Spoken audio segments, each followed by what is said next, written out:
Okay, so the first mode we're going to look at is the Ionian mode.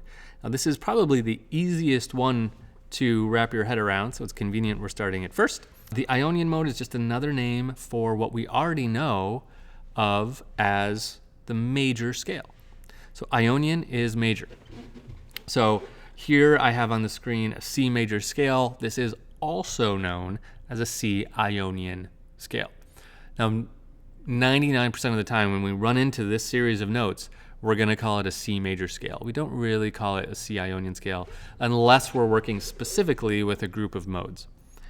So why do we have this other term for a major scale? If major and Ionian mean the same thing, why do we bother? The reason is, remember that the modes came first. We had all of these modes, we had these 7 modes, and they were around, and then kind of 2 of them kind of rose to prominence. The Ionian scale and the Aeolian scale. The Aeolian scale is another fancy word for minor. So those 2 kind of rose to be the 2 most used in all of music, and the rest of them kind of fell by the wayside a little bit. So we already had this term Ionian that was used for the modes, and then it kind of evolved into what we called the major scale, meaning it was used the most. It was the most powerful scale, I guess we said. So it's really just another term for major scale. But while we're here, let me explain to you one other property of modes, and that's that you're going to have a much easier time understanding modes if you remember the order of them. The order of them is important. And it doesn't mean we play them in any order or they're used musically in some order.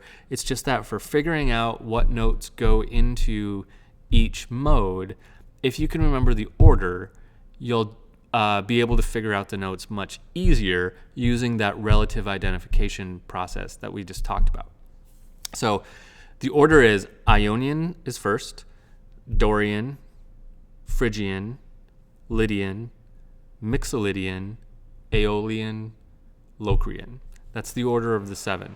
So if you can keep that order in mind, you will be able to identify them much easier using the relative. That'll make more sense once we get into the next one, which is our first one that is not just a plain old major scale, and that's the Dorian mode. So let's jump into that right now.